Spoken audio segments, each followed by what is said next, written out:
as we start 2024, I cannot imagine a better topic or two finer gentlemen to have this conversation with.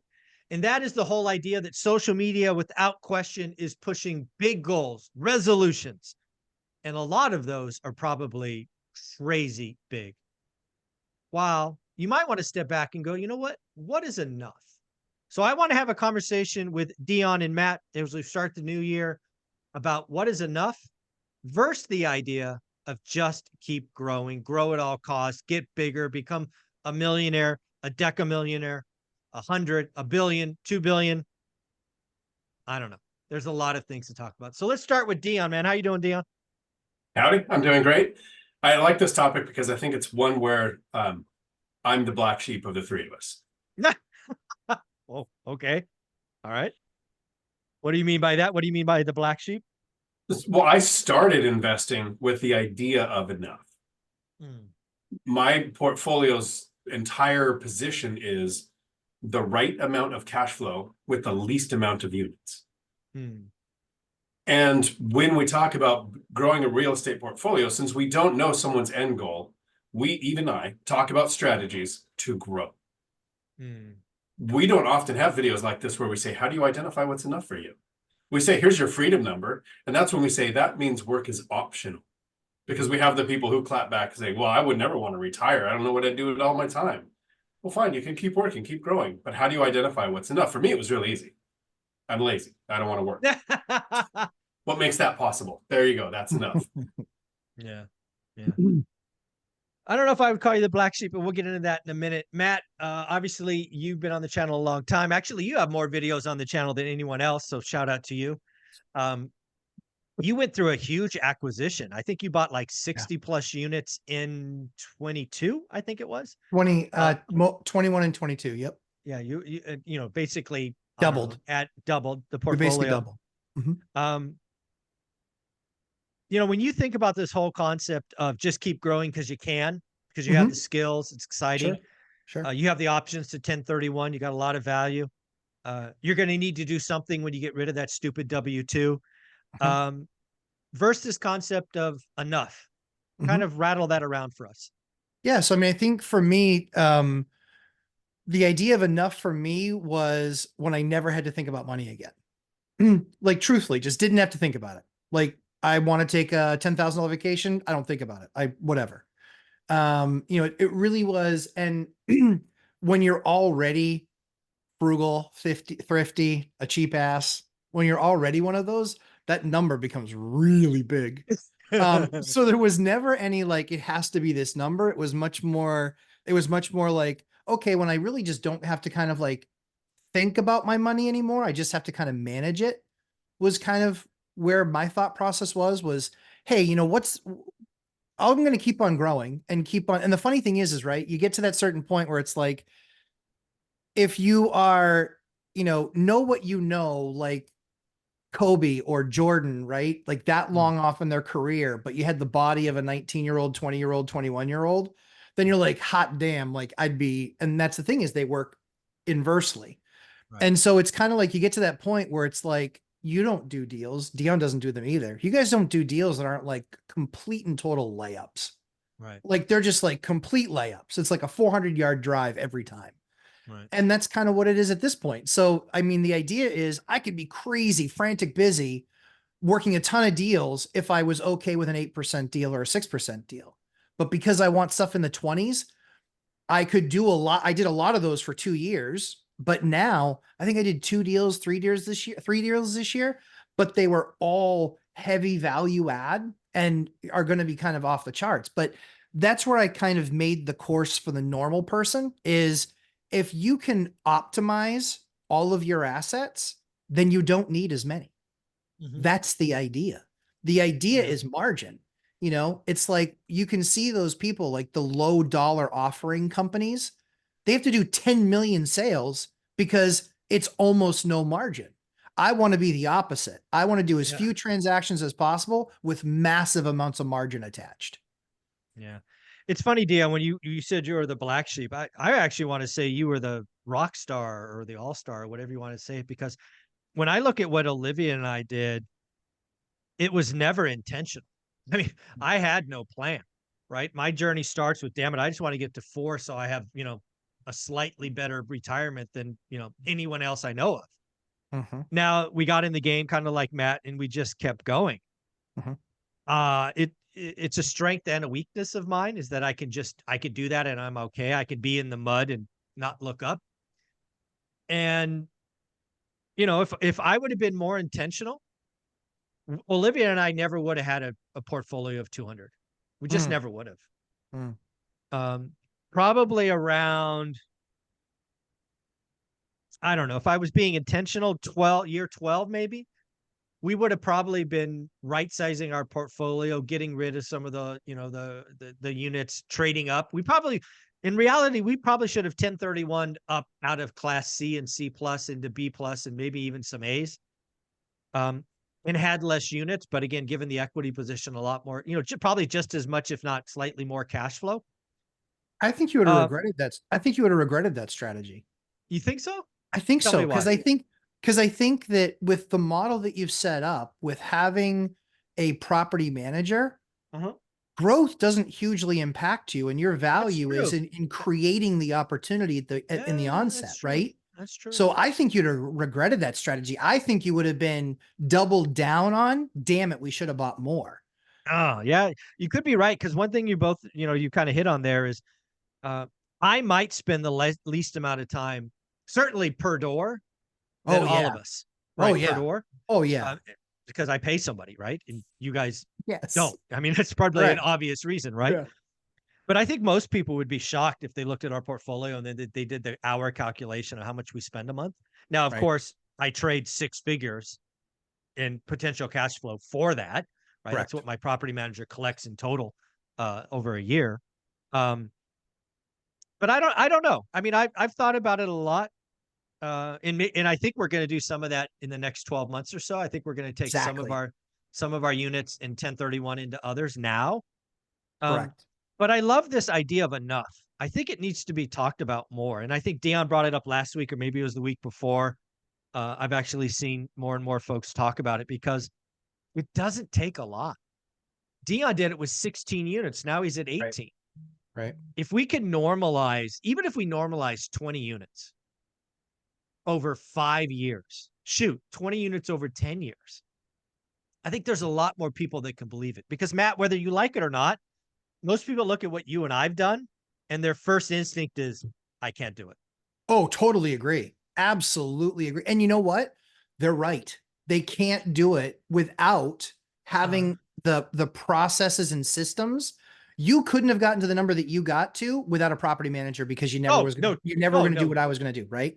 I couldn't have exactly. gotten to the number I did without processes and systems and the Mhm. approach that we take. Never could have gotten there without those things. So you can't get there without those things in place. But the difference between Dion 16 and 60 isn't that much of a difference. Yeah. Well, I want to go back to Dion because this all started with him and his idea that he planted, and I just kept grinding on for a week. I want to ask you, Dion, how did you know what enough was? Right? We've talked about freedom number. That's a number. To me, it's all about I got to be able to see it, feel it, and really make it mine. This nebulous enough stuff, man, freaking hurts my soul. So help me understand it. Okay, so teachable moment. I started the video with the thing that piques the interest, so you want to hear the answer. It's the right amount of cash flow with the least amount of units. But here's the actual N1 equation to figure out how much is enough for the individual. We have a freedom number. At what point does passive cash flow that comes in that we don't have to sell our lives for 1 hour at a time make it to where work is optional? That's the freedom number most people focus on. They look at their expenses for the last 6 months. They project what's going to happen to healthcare. They look at the expenses that are going to go down because they're not paying the high taxes of working. They're not saving for retirement. They don't have the commute. They can run all of the math on that. The equation for how much is enough for me was what is the multiplier of cash flow that takes you to the point, like Matt said, where you don't have to think about money. And this is actually on a sliding scale. The lower your cash flow number is, the bigger the multiplier you need. If you Yes. can live on $1,000 a month, you should probably have a 5 or 7 times multiplier of cash flow coming in because of the impact of a health concern, the impact of a long recession, prolonged government shutdown. Mine is around 3,000 to 3,500 a month. I have to spend money to get to 5,000. Like I recently just bought another gaming laptop that cost more than any vehicle I bought until 2018. Oh And my I have gosh. convinced myself to do this when the money is just literally piling up in the bank, right? Yeah. So I still got Matt's frugality mindset on money is scarce. When I realized it's not, right? So for me, it was about a 4-time multiplier. So if I set my freedom number at 4,000, right? Because I very rarely went above 4,000 unless I was buying something big, because I was house hacking. When I started having passive cash flow that was 16,000 or more a month, I felt silly going to work. Yeah. So the multiplier of and if I needed 20,000 a month, I think a 2-time multiplier would have been plenty, right? So the bigger your freedom number is, the smaller the multiplier you need. And so depending on how frugal you are, you might need a bigger freedom number. You might need a bigger multiplier than your freedom number to say, okay, I'm never going to work again. That's the actual N+1 math to figure out for the individual. Take your freedom number. The higher it is, the smaller the multiplier. The lower it is, the higher the multiplier. Folks, I want to ask for some audience participation now because I'm just interested that way. A, do you know what your freedom number is? Put it in the comments below. And then B, what's your multiplier? Let us know what you think your target is to get to that enough variable. I look at some of the biggest kind of content creators, the motivators out there, and it never seems like they stop growing. And I got to ask, what kind of life is that? Right? In my case, we did it for 20 years. Dion, I think you did it for 8 or 9 years. Matt, I think you're on year 10 or 11. No, you're on year like 15. 21. 21. Okay. Sorry. Okay. Sorry. 21. And I don't see us, any of us, really pushing it, right? We're not all gas. I mean, there was a point in my career, I will admit, I was all gas, no brake. Yeah. Just all gas, no. What's a brake, right? Rip it out of the car. I don't need that thing. But now it's like, I'm not even sure I get in the car unless it's a great deal. Back to your point, Matt. Yeah, yeah. Go ahead. Go ahead. No, go ahead. I was going to say that, in 2024, I'm going to do something just because I can, right? I'm going to try to learn a new buy box in a new city and document the process. Not because I need another 200 or 400 bucks in cash flow if I buy something. It's just to have fun, just to push myself, get uncomfortable. That's what enough is, right? When you could take a month-long vacation in Asia, you could follow that up with a 3-week one in Europe, and you could buy a crazy, stupid house in a second city just because you can. That, enough feels good. I don't really get the idea of I need 100 employees, I need this, I need that. Maybe I'm broken, maybe I'm wrong, but I chose to sit down and look at the vista and enjoy life. That's what enough is for me. I mean, none of them did what you and I did, which is spend 20 years in tech first. Oh, yeah, I'm Right? into that. we That'll age you. Yeah, it'll age you living your life. Like we're no Toretta living our life a quarter mile at a time, but we are living our lives a quarter at a time. 90 days. Yeah, 90 days at a time. Yeah. Every 90 days you get a report card and it's like, wow, you're the worst person on the planet. Oh my gosh, no one's ever sold as well as you. Hey, and that's how many, I just want to ask this because we're both sales guys. How many QBRs, quarterly business reviews, was somebody fired on the spot in your 20-some years? Oh, well, so in my last like 15 years or so, it was a smaller company. But before that, it was almost pretty much every QBR you heard somebody got canned. Yeah. I mean, it again, when I talk about, living 90 days at a time and having that quota around your neck, it really does. And there was a decade from 2000 to 2010 before HR got involved. It was public execution. It was barbaric. Oh yeah. It was, but like they would call you up, and if you had a fear of, you're gonna learn real quick. You get in front of that room and they're literally like, is that seriously all the business that you're working on right now? Yeah. Really? Why are you here? Yeah. Do you expect here are questions that were asked. Is that seriously all the business that you have? No, I'm hiding some. Do you expect to be here next month? Yeah. Like questions that are really would not be tolerated in today's workplace. But Yeah. you remember they would literally shame you there in these Oh, bigger yeah. companies. They would shame you. And it was like, and that was okay. So we're going to need to put you on a performance improvement plan. These are Upset things there. I would hear Yeah. about all the time. It never happened to me, thankfully, but oh my Yeah. word. Yeah, sorry for that Sorry. right turn. I'll bring it back to this, but you're right. Working in tech under that kind of pressure cooker Yeah. does age you well. And to me, it really, I mean, the first time, to Dion's point, that I felt that this is cleansing for me. The first time I had that enough feeling was on that horrible morning of February 2nd, 2018. We had hundreds of units. We hadn't touched our cash flow in 5 years or whatever the hell it was, piling up, right? Just doing what it's doing. And it wasn't until that meeting that I never sat down and ultimately quit on the spot that I ever thought about enough. That's mind boggling me, because I would have just kept go until I was 50, because my brain said work till 50, work till 50, work till 50. So Dion, you're not the black sheep, man. You're the genius in the group. 100% a plan. Yeah, you had a plan, damn it. Yeah. Here's the trap that people can fall into. And I heard David Green and Meet Kevin talking about this in a video the other day. We focus on cash flow to grow our portfolio. That's how we start our investing, right? Cash flow can set us free. But eventually, the David Greens and the Meet Kevins realize that the bigger I get, the more people can follow me. So they really just keep moving the goalpost. So they've shifted the goalpost from cash flow to equity. And they were talking about, when I look at a deal, I don't even really consider the cash flow. I look at how much equity I'm going to have at the end of the deal. And so we can look at that and go, to the new investor, that kills your investing to not look at cash flow.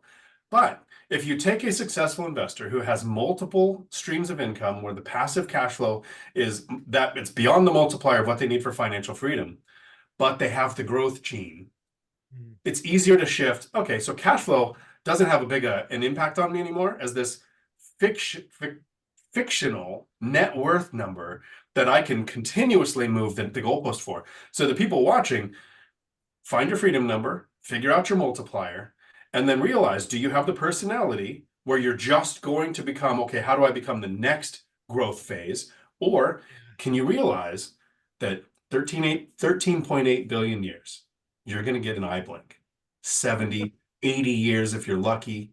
Yeah. Do you want to spend all of that time?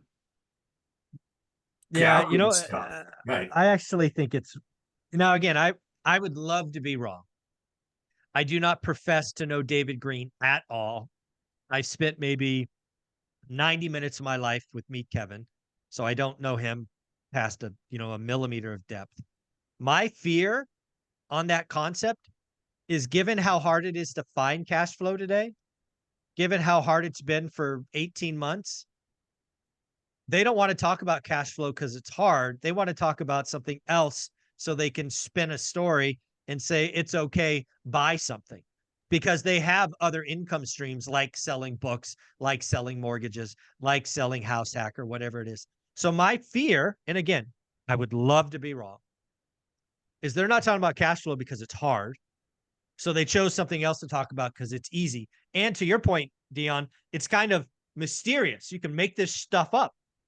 So I don't know. Matt, what do you think of all that? Buying a deal for no cash flow? Yeah. Do not sign me up. Listen, no, here's where I would tell you that strategy is perfect for you. If you have a best-selling book, if you get paid to speak every single day, and if you have a job that pays you to talk about whatever you want to talk about. If you have those three things, buy deals for no cash flow. Yeah. Go for it. Have a blast. If that's not you, don't do it. that's not, I mean, if we're looking at it for what the purpose of this is, which is a job replacement, then you need to figure out at your job if you could make it really work making $0. Yeah. Of course you can't. That's not a thing. And the biggest, for me over the last year, it was, we have spent $100,000 a month above our committed costs, $100,000 a month, transforming the portfolio, bringing it from acquisition through stabilization to optimization. Right. I don't know when that's going to end. I am certainly very happy for it to end any freaking time soon. Yeah. Because again, it's $100,000 a month. So recognize that it's truly an investment, right? There's the make ready costs and all that other stuff, but people need to mentally prepare themselves There's a reason why banks don't consider a property seasoned for 6 to 12 months.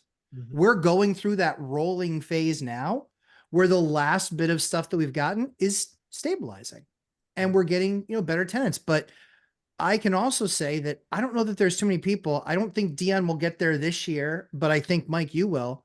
We will each give ourselves $100,000 raise this year. Oh yeah. Oh, that's funny. I was looking at that because we were just going through our rent raises, right? It's a new year. I look at it in December. We talk about it. It will Yep. be oh yeah, a year for sure.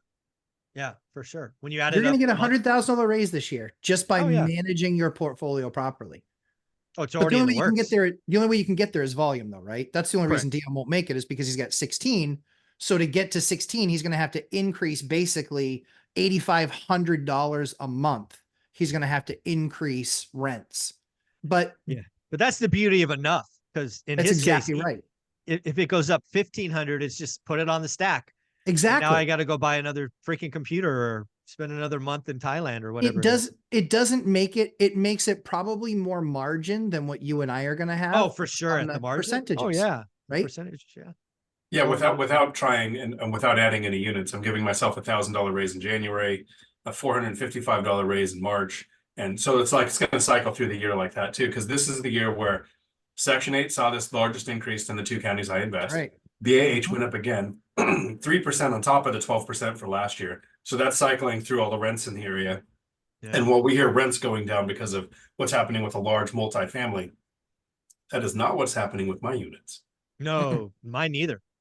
It's Not a only single one. it's only happening in large multifamily. That's where all the pressure is. It's All not in, class A, brand new correct. stuff. Exactly. Well, because we can all bring a unit to market Yep. for On purpose. 35% less than they can, and we're still getting a 15% bump in what we were getting last year. Yeah. At the end of the day, folks, I hope more folks follow Dion. Let's understand what your freedom number is, what your multiple is, and let's celebrate enough. Let's just celebrate enough. Again, Dion is not the black sheep. He is the genius. He had a plan seemingly since day one. I had no plan for 15 freaking years. And yeah, to Matt's point, I don't know if I changed, but it sure would have been fun to have a plan. Matt, where can people find you? Lumberjack Landlord on YouTube and Instagram. YouTube, 11:30 a.m. Sundays. We do a live stream for 90 minutes to answer people's questions. And Dion, where can they find you? Right here on YouTube, Dion Talk Financial Freedom. Thanks, guys. Thanks, Ciao. Mike.